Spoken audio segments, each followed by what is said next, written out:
I still remember that Christmas Eve as if it were etched in glass. The night everything in my life began to fracture in a way that could never be repaired. My name is Ethan Bennett, 28 years old, a junior architect scraping by on blueprints and deadlines in Las Vegas. The job was not terrible, but it certainly was not generous either. Just enough to cover the rent on a cramped mildew-smelling apartment on the edge of town, and every once in a while to treat myself to a proper meal. Christmas, though, was different. Christmas was the one time of year I counted the days to, because it meant going home to family. The one time I could still pretend I truly belonged somewhere. Every year began with tradition. Ever since I was small, my parents had turned Christmas into an event. My father, Robert Bennett, 58, owned a successful chain of gyms downtown. He was the big booming voice type, always flexing, always ready with another success story. My mother, Linda Bennett, 54, was sales director for a high-end furniture company. She was perpetually polished, smelling of expensive perfume, smile perfect and practiced. 5 years earlier, when both their careers took off, they bought a luxury villa. The house became the family trophy. 4 stories, private pool, meticulously landscaped gardens, and every Christmas it was decorated more extravagantly than any other house on the street. Strings of colored lights ran from the gate all the way to the roofline. An enormous wreath on the front door, a tree that touched the ceiling and glittered with thousands of ornaments. Neighbors gawked. I drove in every year just to see it and feel for a moment that I was still part of that glow. This year was supposed to be the same. I left my apartment early, stomach growling, because I had spent the whole day rushing to finish drawings for a small hotel project.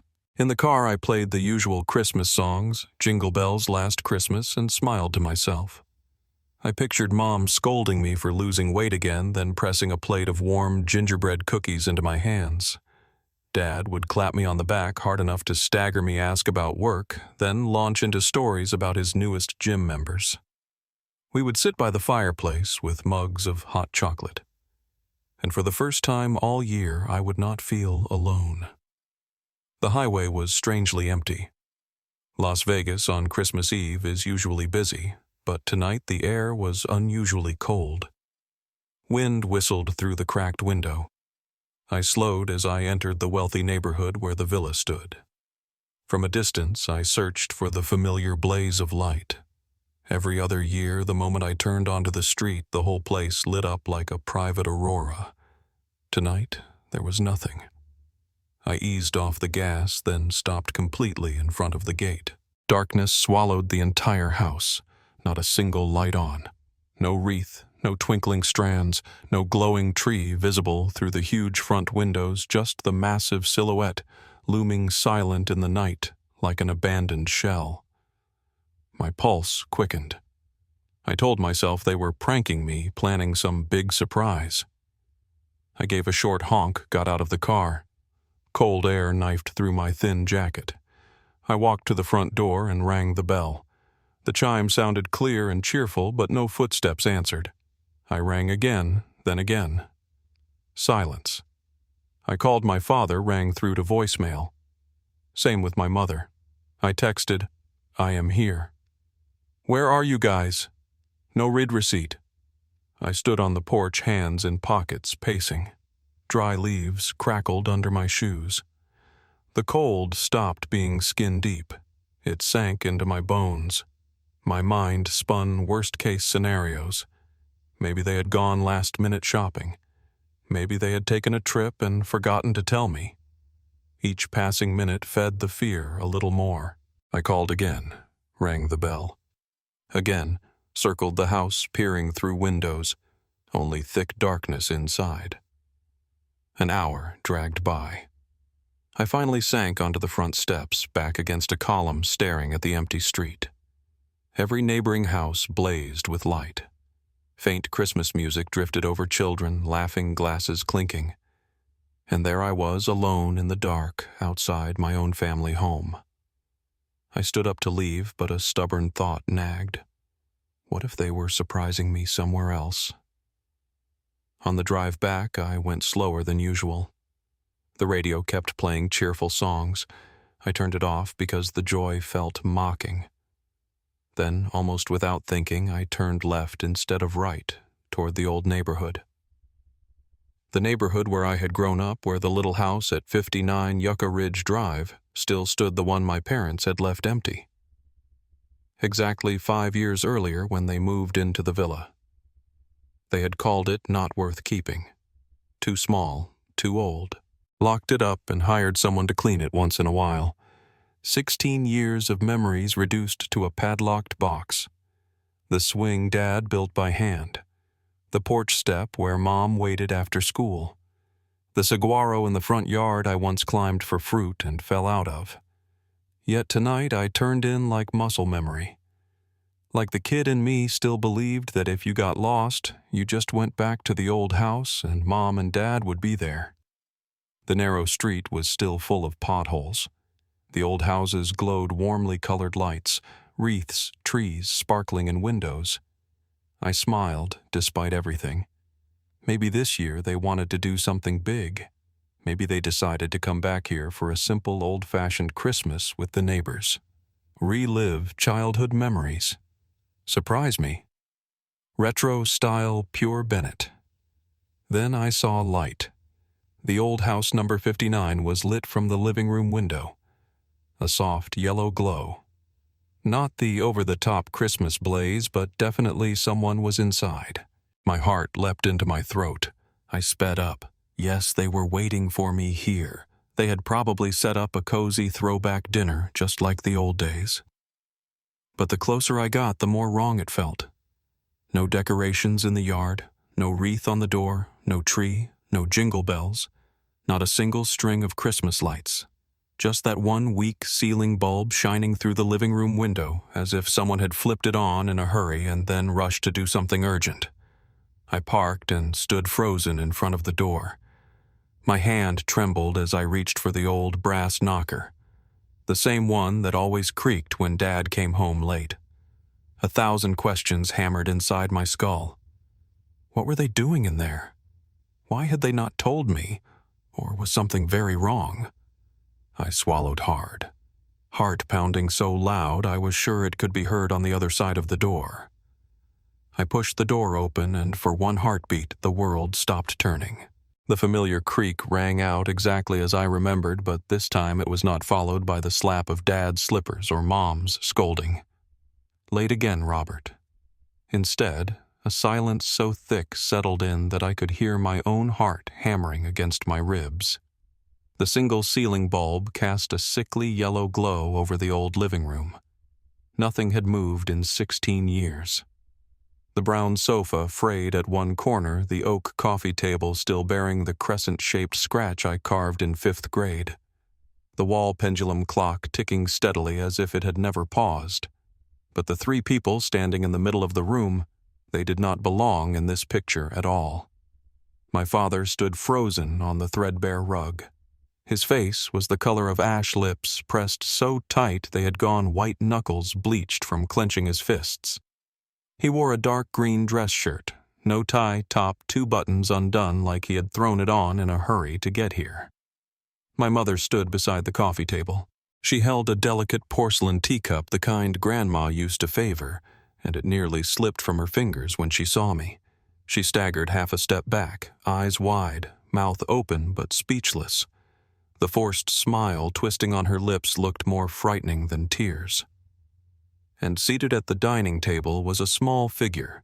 Silver hair, cropped short shoulders, slightly hunched, yet achingly familiar. My heart stopped.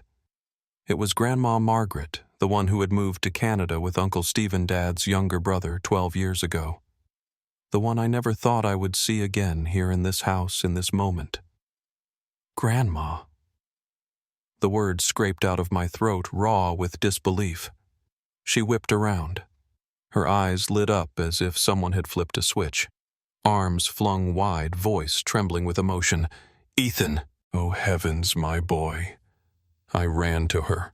No thought, no breath. I crushed her in a hug like I was reclaiming every lost year of childhood. The scent of lavender water flooded my nose. the scent I thought I had forgotten forever. She was tiny in my arms, but held me so tightly I might vanish. I heard her laugh in her throat, then cry, then laugh again. We stood in the middle of the old living room, tears streaming 12 years of absence dissolving in one embrace. "You have grown so much. I almost did not recognize you," she whispered, stroking my hair, voice thick. I shook, laughing through tears. I thought I would never see you again." Joy blinded me to the fact that my parents were still rooted to the spot. When I finally let go, wiped my eyes, and turned around, the sight sent ice down my spine. Dad swallowed hard, staring at me like I was a live grenade that had just rolled into the room. Mom tried to smile, but it came out stiff and lopsided, her lips trembling on the verge of collapse. They exchanged a frantic glance. Silent signals I could not decode, as if I had walked in and ruined a carefully laid plan. "Son, what are you doing here?" Dad spoke first, voice rough, trying for casual and failing miserably. I was still floating from Grandma thought sluggish. "I went to the villa. No one there, all the lights off, could not reach you. I figured maybe you came back here for an old school Christmas." Mom cut in. "Pitch too high, too bright." Yes, exactly. Your father and I wanted to surprise you." Grandma said nothing. She simply gripped my hand hard and pulled me down onto the old sofa beside her. She looked at me with eyes shining with love, then flicked a glance at my parents, sharp enough to make me shiver, though I did not know why. "Sit with Grandma's sweetheart," she said softly, patting the cushion. "Let me look at you properly. My goodness, so handsome. You are the spitting image of your father at your age." I laughed shyly, sat still, dazed. Grandma took my hand, rubbing the back of it the way she did when I scraped my knee as a kid. She fired questions. "How is work? Got a girlfriend yet? Eating enough? Getting sick often?" I answered in a rush, grinning ear-to-ear happiness drowning the strange tension in the room. My parents sank into the opposite chairs, tension radiating off them. Dad kept checking his watch, the door, then Grandma eyes full of dread. Mom set her teacup down. Her hand shook so badly tea sloshed over the rim. She tried tossing in a few idle questions, but her voice cracked, unnatural. The room split in two on one side. Grandma and me warm-animated talking non-stop as if 12 years were a blink. I told her about architecture, my current projects, my tiny rental. She nodded, eyes sparkling, never letting go of my hand. On the other, my parents' silent, rigid eyes darting. Dad sat ramrod straight like he was in a board meeting. Mom kept smoothing her hair, her skirt, anything to hide the restlessness. The old house, once the happiest place I knew, now felt like it cradled a ticking bomb. I sensed it dimly, but the joy of Grandma's return was too big. It smothered every doubt. Only once, for a fleeting second, Grandma turned to my parents. The tenderness vanished. Her gaze turned cold, razor-thin, and I realized she knew something. She was waiting for the exact moment to let it out. That Christmas dinner, the atmosphere at the table split cleanly in two, as if an invisible line had been drawn straight down the middle.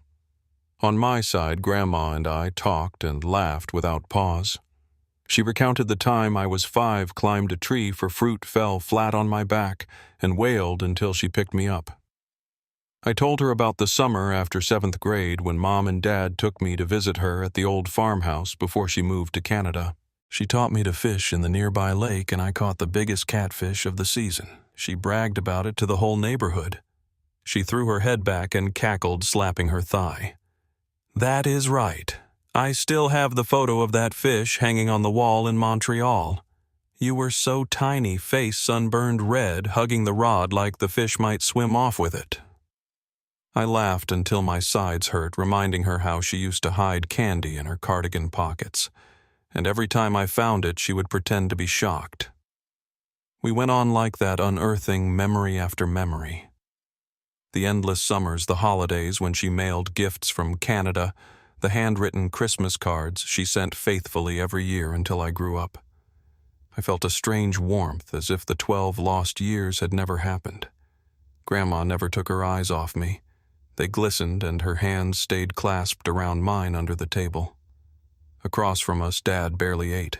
He poked at his meat with a fork, eyes fixed on his plate, occasionally stealing glances at Grandma before dropping his gaze again. Mom forced down each bite, but every time Grandma laughed loudly, she flinched, hands trembling. Once in a while, Mom tried to chime in. Yeah, those were fun times, but the words rang so hollow I felt uneasy without knowing why. Then the moment came. Grandma had just placed another slice of roast beef on my plate and asked, casual as commenting on the weather. By the way, Ethan, how is the villa I sent the money 5 years ago for your parents to buy it for you? Are you comfortable there? Does your room have the big window overlooking the garden like you always wanted? I told them to pick a quiet neighborhood so you could focus on work. Do you like it? I was mid-chew. The question hit like a slap. I froze, nearly choking. The villa, mine. I blinked, mouth open, mind blank. The villa is mine. My voice came out. Dad's fork clattered against the plate. His face drained of color. Mom jumped in, voice pitched unnaturally high, smile brittle. Yes, Mom. Ethan loves it there. The villa is spacious and comfortable. He is really happy. Do not worry. Dad nodded frantically like a bobblehead. Exactly. Exactly. The kid is doing great, Mom. Rest easy. Grandma ignored them. She brushed away Mom's hand as it reached for her arm, then turned fully to me. Expression stern, yet still gentle. No, I want to hear it from you. Ethan, the villa I told your parents to buy for you. Do you like living there? I swallowed hard. My pulse raced. I do not understand, Grandma. I am still in my old rented apartment downtown. I have never had a villa. Silence. The room seemed to plummet, whinny. The air thickened, heavy enough to choke on. Dad opened his mouth, but no sound came. Mom covered her eyes wide with panic.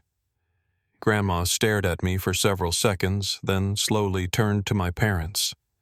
The knife edge in her gaze had become a broad sword. Robert, Linda. Her voice dropped icy. The money I sent 5 years ago, 100% for Ethan's house. Where did it go? Dad stammered. Mom, you have got it wrong. Do not give me excuses. She cut in, sharp as glass. Answer me. Where is the money? Mom began to cry, hands over her face, unable to meet anyone's eyes. Dad hung his head. Fists clenched so tight, his knuckles went white. 10 seconds of silence stretched like a decade. Then Dad exhaled a ragged sound. We are sorry, Mom. We did buy a villa with it.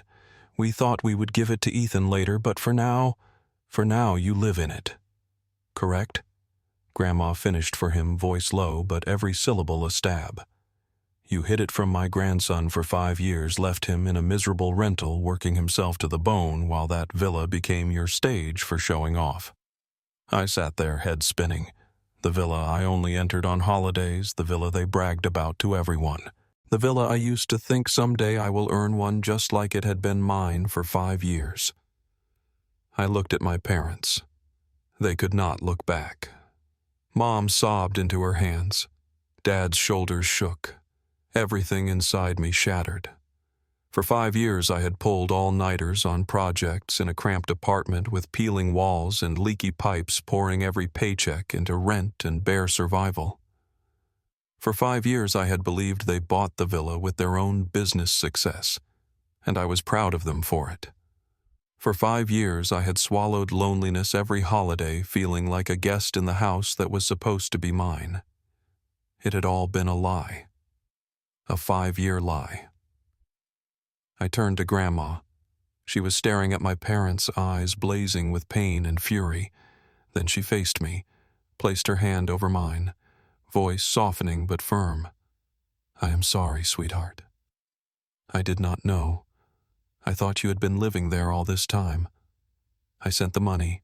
Your parents told me everything was fine. The house was bought for you. I believed them. I was wrong." My heart felt crushed in someone's fist.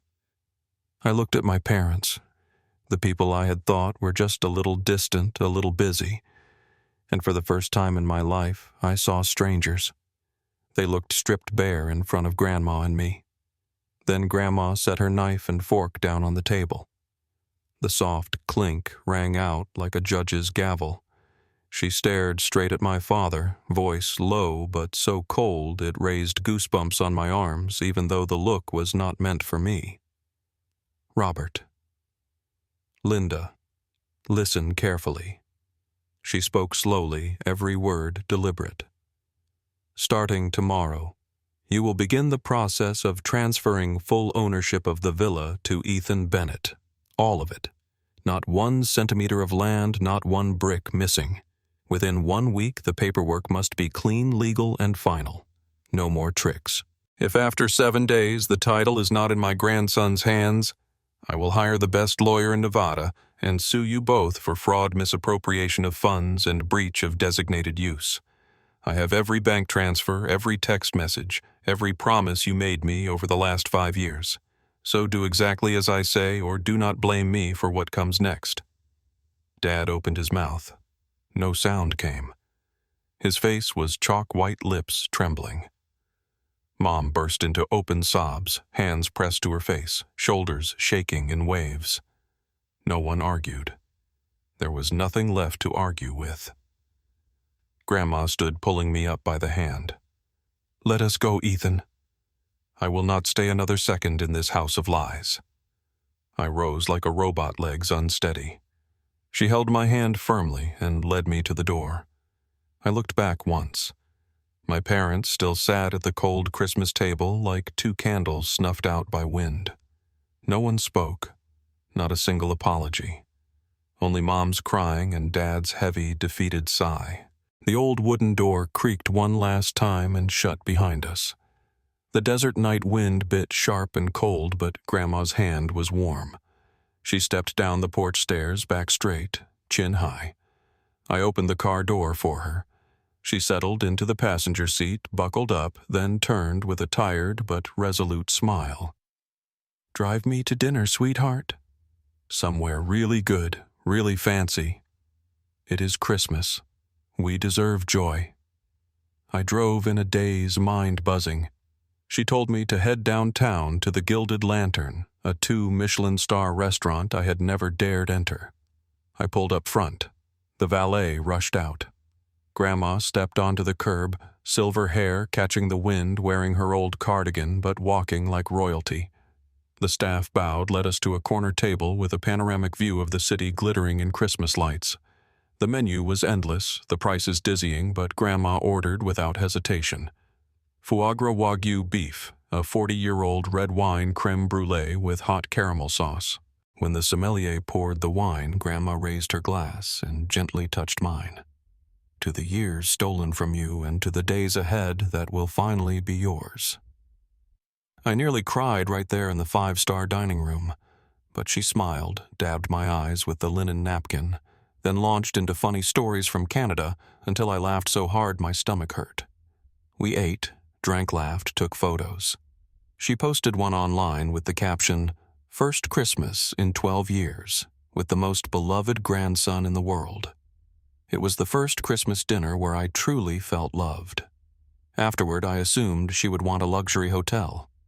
She shook her head. "No, take me to where you live. I want to see how you have been surviving all these years." I cringed but drove to my old apartment complex in central Las Vegas. 6 stories, peeling paint elevator, always broken hallways reeking of mildew. I unlocked 3B, less than 450 square feet living room doubling as bedroom, a tiny kitchen nook, a cramped bathroom fold-out bed against the wall, drafting table buried in blueprints, rickety wardrobe, and a 12 in plastic Christmas tree from Dollar Tree with a handful of cheap ornaments. Grandma stepped in, looked around slowly, then sat on the single threadbare sofa. She was silent for a long time. I stood there wishing the floor would swallow me. Then she opened her arms. "Come sit with Grandma." I did. She hugged me tight. No laughter this time. Tears rolled silently down her wrinkled cheeks. I started crying too and talking. I told her about nights hunched over drawings until 5:00 a.m., eyes burning from the screen. About months when rent left nothing for food. About Christmases with instant noodles and Netflix. About driving to the villa, standing outside the gate watching my parents entertain friends while I was just the sun dropping by. About the loneliness so deep, I believed I did not deserve a real home. She listened without interrupting, stroking my hair like when I was small. Then she spoke. She told me about her 12 years in Montreal living with Uncle Stephen and cousins I had never met. About her remote financial consulting job, high pay, stable life. About how she rarely visited the United States because every trip reminded her too much of Grandpa and broke her heart. About how every time she sent money, my parents texted, "Ethan is in the villa now. Mom, he loves it." Thank you. She believed them. She truly believed her grandson was thriving. "I was so foolish," she whispered. "I should have flown back to check long ago." I shook my head, holding her tighter. "It was not your fault." She wiped her tears, looked at me seriously. "Ethan, come to Canada with me. I have a big house, a room ready for you since forever. No rent, no all-nighters for deadlines. Come with me." I froze, leaving Las Vegas, my job. Everything. It was too much. I will think about it, Grandma. Give me time." She nodded slowly. "No pressure. As long as you need, I can wait." We sat up late talking about everything and nothing beside the tiny blinking plastic tree. Outside, Christmas fireworks boomed across the sky. But inside that small room, I finally felt I had a real family, one that stood by me no conditions. That Christmas night I slept better than I had in 5 years. Because Grandma lay beside me, still holding my hand like she was afraid I would disappear. And I knew from now on, everything would be different. The next morning I woke to the scent of Grandma's coffee, Vietnamese beans she had brought from Canada. So rich and bold, the tiny rental filled with their aroma. Grandma stayed in Las Vegas exactly 1 week a week in which she became the strictest overseer on earth. She hired her own lawyer, an old man with snow-white hair but eyes sharp as razors, a friend from her business days in the States. Every day she made my parents bring documents to my apartment for inspection. Dad's face stayed ashen. Mom cried nonstop. No one dared object. Grandma sat there reading every line of every contract, every stamp voice ice cold. "This is money I saved my whole life for my grandson, not for you to show off to the neighbors." I just watched, saying little. My heart was a tangled mess. Anger, pain, and emptiness. My parents never apologized to me directly. Only once after signing the temporary transfer papers did Dad look at me, eyes red. "I was wrong, son." Then he bowed his head and said no more. Mom sobbed, tried to hug me. I stepped back. I was not ready to forgive. Maybe I never would be. On the last day, Grandma flew back to Montreal. I drove her to Harry Reid International Airport. She wore a thick wool coat, carried a small, neat suitcase, but held my hand tight all the way to security. She looked at me, eyes glistening. "Ethan, listen to Grandma. From now on, you own that villa. Live honestly. Do work you love, and do not let anyone, not even your parents, drag you down again. They chose their path. You choose yours. I am in Canada, always waiting for your call." Remember that I hugged her, hard tears soaking her shoulder. "I will miss you so much." She smiled, rubbed my back. "Me too. And keep thinking about coming to Canada. My door is always open." The plane took off. I watched until it was just a speck against the desert sky, then vanished. A week later, the paperwork was complete. The villa was officially in the name of Ethan Bennett. I moved out of the rental on a sunny afternoon. Just a few cardboard boxes, clothes drawings, laptop, and last year's mini plastic Christmas tree. The landlord was sorry to see me go on time, even refunded a month's deposit. I gave a stiff smile, locked the door for the last time, and drove to the villa keys in my hand. The white iron gate swung open. I parked in the spacious garage, stepped inside. Everything was unchanged. Mom's luxury furniture, Dad's mini gym, the small pool out back, and a massive glowing Christmas tree. Probably their silent apology. I walked through the master bedroom. Mine 5 years ago had a king-size bed, windows facing the cactus garden, a wide office with a big wooden desk, a modern kitchen fully equipped. Every corner was stunning, but each stabbed my heart. I stood in the living room looking out over the wealthy neighborhood and cried. Cried for 5 stolen years, for nights hunched over blueprints in a crumbling apartment when I should have been here. For parents who chose luxury for themselves over their son's future. But then I wiped my face, opened the windows to let the desert wind rush in, and told myself, "It is mine now. I will make it home." 3 years flew by in a blink. I lived in the villa, but did not flaunt it. I changed a few things, sold off unnecessary luxuries, turned the gym into a drafting studio, planted more cacti around the pool. My architecture work stabilized. No rent stress meant bigger projects, higher pay, even my own small office. I worked out regularly, ate well, traveled a bit. Florida, Boston, a solo trip to Peru, and most importantly, Grandma. We video called every week. She showed me her backyard garden in Montreal, her cousin's kids' Uncle Stephen's thick falling snow. I showed her new drawings, the repainted pool, the beef stew I learned to cook from her recipe. She laughed until her eyes shone. "My grandson is amazing.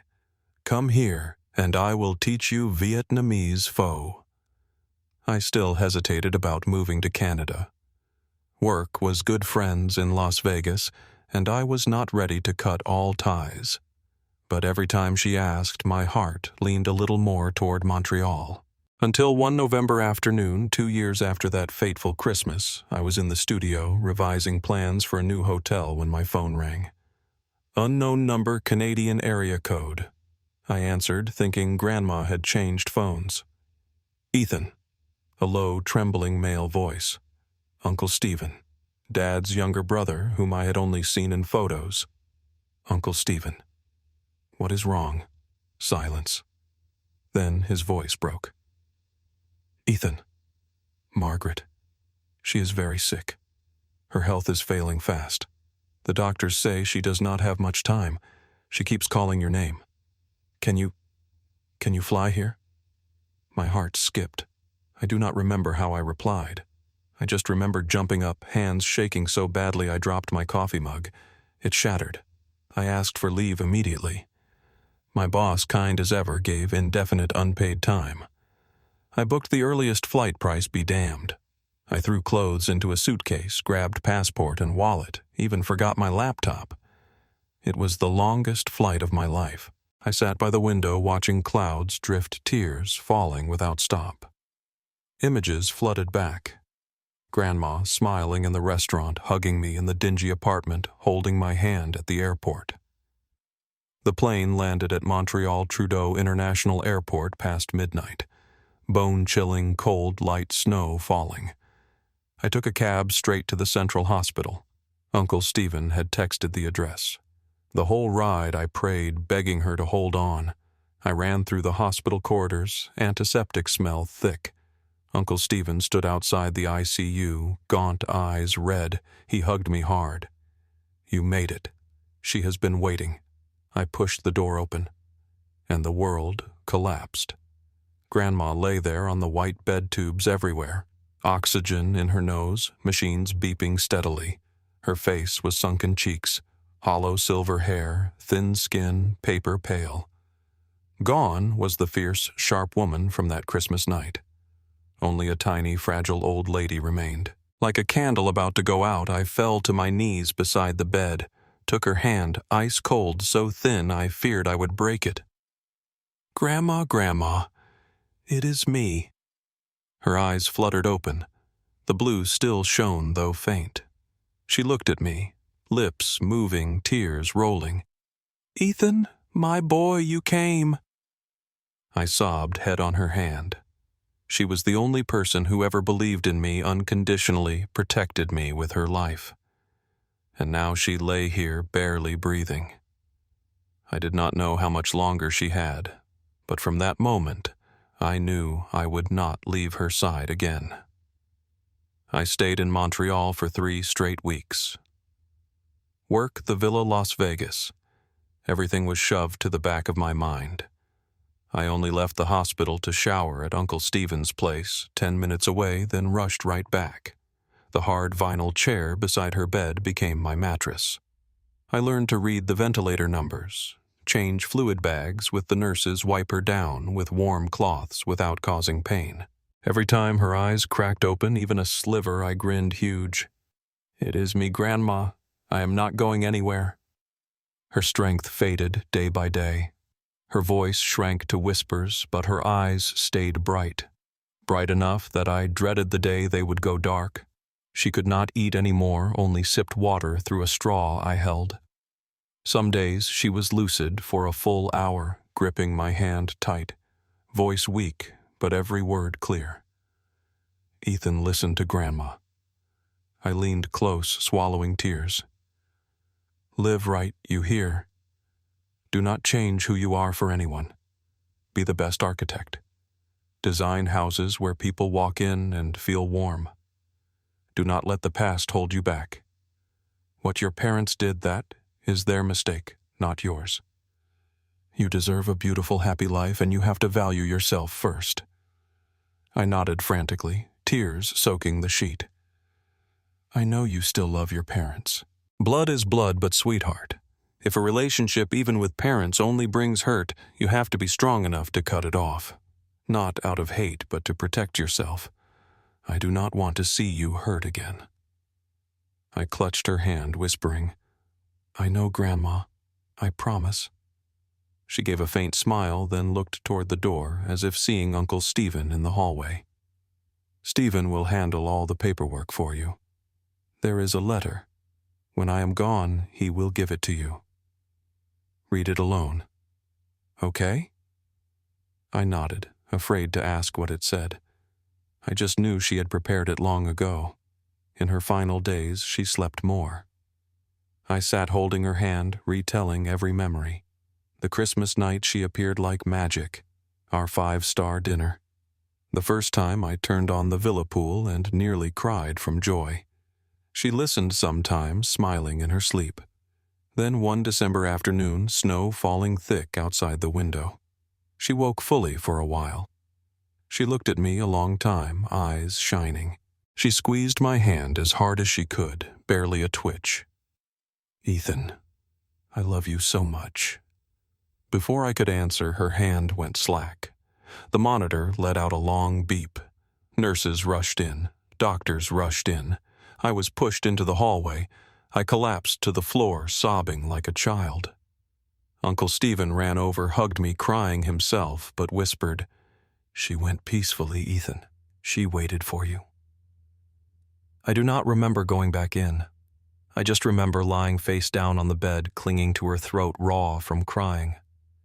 She lay there serene, a faint smile still on her lips, as if she were only sleeping deeply. She left gently, without pain, just as she once told me. When my time comes, I want to go fast, not burden anyone. 3 hours later, my parents arrived. Emergency flight from Las Vegas, exhausted eyes red.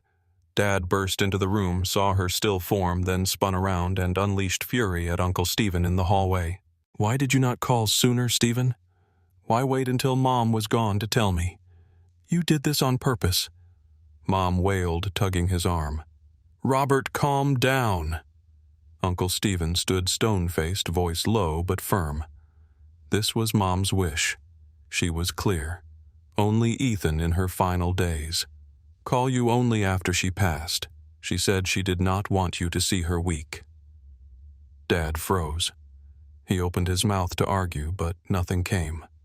Uncle Stephen continued, voice quiet yet piercing. Mom was disappointed in you for years, Robert. Since that Christmas night. She never said it, but she chose to leave this way so she would not have to face you again. The air grew so heavy I could barely breathe. Mom covered her face and sobbed. Dad bowed his head, shoulders trembling. No one spoke. 4 days later, the funeral was exactly as she wanted, simple to the point of starkness. No flood of fresh flowers, no mahogany casket, no long eulogies. Just a small room in a Montreal funeral home, a few dozen relatives and old friends from her business days in the United States and Canada. She wore the cream-colored sweater from that Christmas night, lay in a plain white pine casket, face peaceful as if asleep. I stood in a black suit, holding white daisies, her favorite. I read her farewell voice breaking. You were the only person who ever showed me what family really means. You are gone, but you left me a sky full of strength. I promised to live well, worthy of the love you gave me. I laid the flowers down, kissed her forehead one last time. Ice-cold people filed past to say goodbye. My parents came too. Mom sobbed uncontrollably. Dad stood red-eyed but dry. When they moved toward me to speak, I quietly walked out to the hallway. I was not ready. Maybe I never would be. She was cremated, her ashes scattered at the lake near the old farmhouse where she once taught me to fish. Snow drifted lightly, wind bit sharp, but I felt strangely warm. She was home. She left peacefully, leaving a vast emptiness in my heart. But also strength, love, and a letter I knew would change my life again. 1 week after Grandma's simple funeral, Uncle Stephen held the will reading at his law office in downtown Montreal. It was a glass high-rise, cold, sleek, modern, making me feel utterly out of place. I wore a black suit tie, knotted so tight it choked me, and stepped into a small conference room with a glossy, long wooden table and gray leather chairs. The air was so heavy you could slice it. Snow still fell past the big windows, but no one glanced outside. Uncle Stephen sat at the head, a thick folder and a red wax-sealed envelope in front of him. I took the seat to his left. My parents arrived 10 minutes late, faces drawn from crying or sleeplessness. I could not tell. Mom in a black fur coat, Dad in a gray suit. They sat across from me, separated by the table like an ocean. They looked at me. I stared at the table. No one spoke. Dad broke the silence first, voice hoarse. What did Mom leave? Stephen, Uncle. Stephen did not answer right away. He adjusted his glasses, took a deep breath, then opened the folder. His voice was low, clear, professional, the tone of a lawyer who had done this hundreds of times, but today it trembled slightly. Before reading the official will, I must disclose something Mom instructed me to keep absolutely secret until now. All eyes locked on him. My pulse quickened. 4 months before she passed, Mom finalized the sale of the entire financial firm she founded in the 90s. The buyer was a major United States investment fund. The deal's value over $1.2 billion US. The room went dead silent. I heard Mom gasp sharply. Dad's mouth fell open, eyes wide in disbelief. I froze. 1.2 billion. Grandma. The woman I knew only as a kind, ordinary businesswoman had built a financial empire no one in the family knew about. Uncle Stephen continued, voice steady but laced with pride and pain. Mom kept it hidden to avoid attention, family fights, media scrutiny. Only I knew. I had been her personal attorney for 30 years. The full proceeds from the sale plus other accumulated assets were placed in an irrevocable trust. Dad grew impatient, voice rising. So how did she divide it? Uncle Stephen stared at him for a long second, then opened the red wax-sealed envelope. Grandma's shaky but clear handwriting on top. Margaret Bennett. He read slowly, line by line. The will was drafted 2 years earlier, right after that fateful Christmas night. I inherited $600 million cash from part of the sale. The entire Margaret Ethan Fund investment portfolio, stocks, bonds, offshore accounts, and several small United States properties I had never heard of, all transferred to me at age 30, or immediately upon her death. Uncle Stephen received the rest. The Montreal house, the old farmhouse, a few subsidiary companies, and the charity foundation she had established long ago. My parents, not a cent. Their names did not appear in a single line related to assets. I sat there, ears ringing, mind blank. 600 million. The number was so unreal it felt like a fever dream. I could not breathe. Mom burst into loud sobs, hand over mouth, eyes pleading with Uncle Stephen. It cannot be. There must be a mistake. Mom would not. But Dad reacted differently. He shot to his feet, chair crashing backward, face purple, eyes blazing. He lunged across the table, snatched the will from Uncle Stephen's hand, ripping a corner in the process. "Give me that. Let me see." He roared, voice raw with rage. He scanned it again and again, lips moving as he muttered, "No, impossible. This is fake. You forged it, did you not, Stephen? You forced Mom to sign." Uncle Stephen stood, voice calm but ice cold. "Robert, sit down. This is the real will, notarized with video of Mom reading it while fully lucid." Dad did not listen. He flung the pages onto the table, paper scattering, then suddenly grabbed Uncle Stephen's collar, yanking hard enough to stagger him. You poisoned her mind. You wanted it all. Did you not? I am the eldest son. I have rights. Mom was insane to do this." Mom trembled, rushing to pull Dad's arm. "Robert, stop. Do not make it worse." I sat frozen, heart pounding. This was my father, the man who once taught me to stay calm when angry, now like a wild animal. But I understood his rage. A fortune, over $1 billion, and he? Grandma's firstborn got nothing. Uncle Stephen did not fight back hard, just gripped Dad's wrists, voice low and firm. "Let go, Robert." This was Mom's decision. She thought it through since that Christmas 2 years ago. You know why Dad released him, but snarled, eyes bloodshot. Why? Because of this ungrateful brat. He jabbed a finger at me, voice dripping venom. He gets everything, and I, her own flesh and blood, get nothing. She was bewitched. I said nothing. My chest ached, but I was not surprised anymore. I had known who they were for a long time. Uncle Stephen slid a small USB across the table toward Dad. "Here is the video Mom recorded explaining her reasons. You can watch it if you want, but I advise against it here." Dad stared at the drive like it was poison, then swatted it to the floor. He spun around, yanked Mom up by the arm, voice seething. "Let us go, Linda. We are done here. Take it all, you thieves." Mom sobbed, trying to look back at me once, but Dad dragged her out. The conference room door slammed shut, echoing like a final explosion. Silence returned. Just me and Uncle Stephen. He sat down, exhaled heavily, then slid another envelope toward me. Smaller, white, carefully sealed, Grandma's handwriting. "For Ethan only. Open alone." "This is the letter Mom wrote just for you," he said softly. "She told me to give it after the will was read." I took it, hand shaking. It was heavy. So heavy. I was not happy about the money. $600 million stunned me, but it did not warm my heart. What choked me with emotion was knowing she trusted me completely enough to hand a grandson she had seen once in 12 years an empire. This was not a reward. It was a duty. The duty to live worthy of her faith. And I knew from now on I would. I had to. For her. I stayed in Montreal for 2 more weeks to finalize every legal detail, signing stack after stack of documents Uncle Stephen handed me, meeting the trust managers, listening as they explained how the money would flow into my accounts quarterly. I went through it all like a robot, my mind still drifting somewhere over the icy lake where we scattered Grandma's ashes. Only one thing I kept clutched in my carry on the white sealed envelope, her handwriting. For Ethan, only open alone. I opened it the first night back in Las Vegas.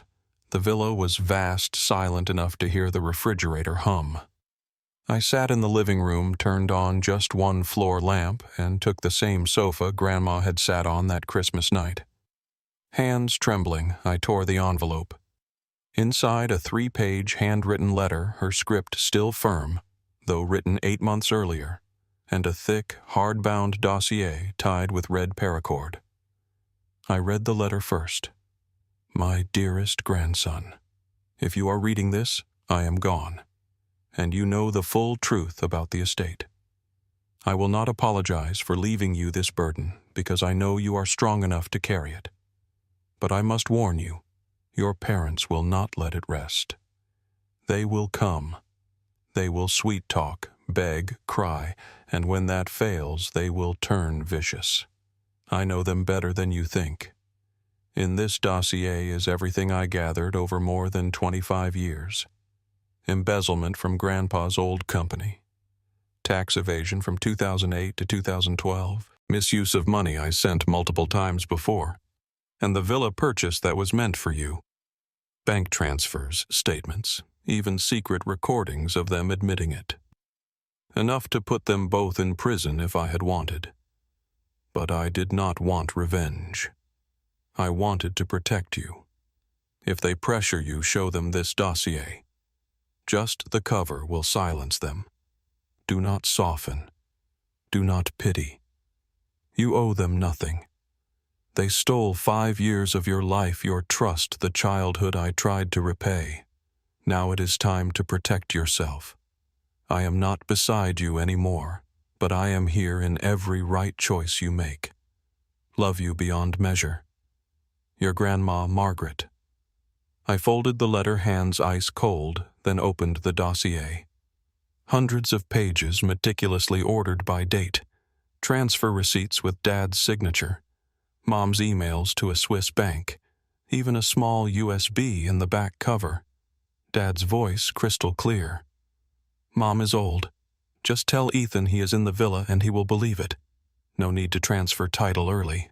I sat until dawn reading to the last page. No more tears, just cold. And for the first time in my life, I was truly free. Grandma's prediction was letter perfect. 3 days later, the villa doorbell rang. Security camera. My parents at the gate dressed sharply. Mom holding a box of pastries and a bottle of the same red wine I had once gifted them on Christmas. I opened the gate remotely, did not greet them. They walked in. Mom's smile strained. Son, we came to visit. They sat on the sofa. Dad spoke first. Voice syrupy. Ethan, you are grown now, family. With this blessing we share. Right? We raised you. Now you have everything. Help us restart the business.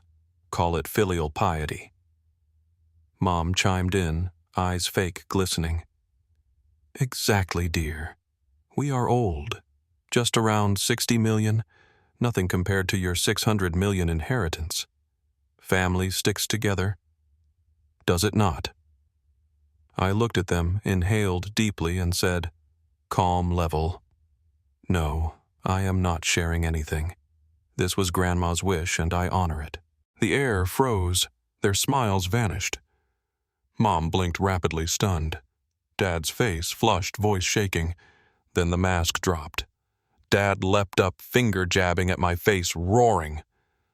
What did you say, ungrateful filial ingrate? Your mother and I slaved to raise you. Now you have money and turn your back. Heartless traitor. Mom joined, shrill crocodile tears streaming. You forget who gave you life, who fed and educated you. Now Grandma's money comes and you kick us out. Give it back. It is ours by right. They shouted, pointed faces, crimson spit flying. Dad slammed the table. Without us, you would be nothing. Ungrateful brat, God will punish you. I watched silent, then stood, walked to the office, and returned with the red-corded dossier. I dropped it on the coffee table with a thud. Their mouths snapped shut. "What is this?" Dad growled. "Grandma's gift to you both," I replied, eerily calm. "Open it." Mom's hands shook as she untied the cord. First page bank statement. Dad's signature illegal transfer 2010. Second, Mom's email on tax evasion. The deeper they went, the whiter their faces. At the recording page, Dad let go. The dossier hit the floor, paper scattering. How do you have this?" His voice cracked. "All fight gone. Grandma left it. She knew everything. For a long time I spoke slowly. She did not use it for revenge. She used it to protect me. If you ever come back, ever demand 1 more cent, I send the whole file to the IRS Economic Police and every paper in Nevada. Want that silence." Mom buried her face, sobbing, this time real. Dad's slumped shoulders, caving blood drained from his face. He looked at me fearful, and for the first time in my life ashamed. They said nothing more. No apology, no plea. Just stood, walked out. Mom glanced back, lips moving. "Son," but I stared, cold. She lowered her head and followed Dad. Their car crunched away on the gravel. I stood in the vast foyer, hearing the tick of the clock Grandma once bought Grandpa in Italy. The door closed, not with a slam, but a soft click, and with it ended the toxic tie that had bound me for 30 years. I no longer had parents, but I had Grandma, and I had myself finally completely free. I stood in the villa foyer for a long while, listening to their car fade down the gravel drive. No anger, no instant relief, just a strange emptiness. Then I went to the kitchen, brewed a cup of Vietnamese coffee, the last batch Grandma brought from Canada, and sat at the dining table where she had sat that Christmas night. I closed my eyes, inhaled the rich aroma deeply, and whispered, "I did it, Grandma." From then on, true peace began. I lived alone in the vast villa, but it no longer felt cold. I changed it bit by bit. Warmer paint on the walls, more green plants indoors, a few paintings I had drawn myself, and most importantly, Grandma's photos everywhere, her smiling in the Montreal garden, the 2 of us hugging that Christmas night, her in the cream sweater by the snow-covered lake. Every morning I woke, saw her smile, and started the day. My architecture work exploded. No longer worrying about rent, food, or emergency savings, I dared to take on projects I had only dreamed of before I opened my own studio. Margaret Designs, specializing in sustainable, eco-friendly homes for people who had lost their own like I once had. I spoke at universities teaching students to design healing spaces. I joined volunteer builds in Peru, Thailand, places where a child is overjoyed just to have a roof. The inheritance gave me freedom not to buy supercars or yachts.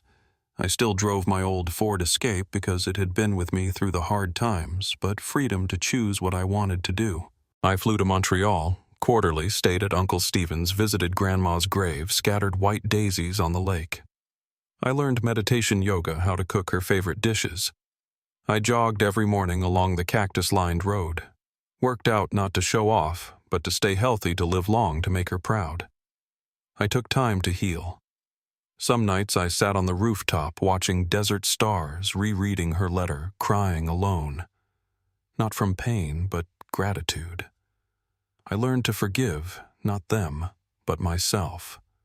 Forever thinking I was not good enough to be loved. The largest portion of the fortune went into the Margaret Bennett Foundation Scholarship Fund. Every year it covers tuition, housing, laptops, even flights for young people abandoned by family, exploited, or forced to fend for themselves too early. I interview each one personally. When a 19-year-old boy told me his parents gambled away his scholarship, I looked at him and said, "I was you, but now I am here and I believe you will make it too." I handed him a photocopy of Grandma's letter. He cried. I cried, and I knew she was smiling from somewhere above. My parents never came back. Occasionally I heard through mutual friends. Dad's gym chain went bankrupt. Mom sold online but barely scraped by. They moved to a small house on the outskirts, living quietly. I did not hate them. Hate only hurts the hater. I simply kept my distance. The distance needed to protect my peace. Looking back, I barely recognized myself. From a 28-year-old guy in a run-down apartment, waking every morning, dreading rent, falling asleep every night, terrified of being abandoned again, to a 33-year-old man. Time flies, living in the villa that was once stolen from me, driving the same old car, but with a heart light as air, sleeping soundly without pills, and knowing one absolute truth. I deserve every good thing I have. The events did not just take 5 years of my life. They gave me a priceless gift. Seeing people clearly, and more importantly, seeing my own true worth. I learned lessons carved into my heart, not paper. Family does not always mean safety. Not everyone who gave you life wants the best for you. If someone keeps hurting you, even parents, be strong enough to walk away. Not out of cruelty, but self-respect. Love cannot fix a toxic relationship. Kindness does not mean letting others use you. Build your worth through your own effort, because no one can take that away. And finally, Grandma's fortune was a grand gift. But what she was proudest of was my resilience. The grandson who chose to stand rather than fall. If you ever read these words, here is my message. Love your family, but do not be blind. Choose peace over clinging to relationships that only cause pain. And above all, never think you do not deserve good things. Sometimes, all it takes is one person who believes in you. Just one like Grandma Margaret believed in me to change your entire life. I still live in Las Vegas, still drive the old Ford, still drink Vietnamese coffee every morning, and Grandma's photos are still everywhere. Every Christmas Eve, I light up the entire front yard, place a bouquet of white daisies by the window, and whisper, "I am okay, Grandma. I am living well just like you wanted." And I know somewhere Grandma is smiling.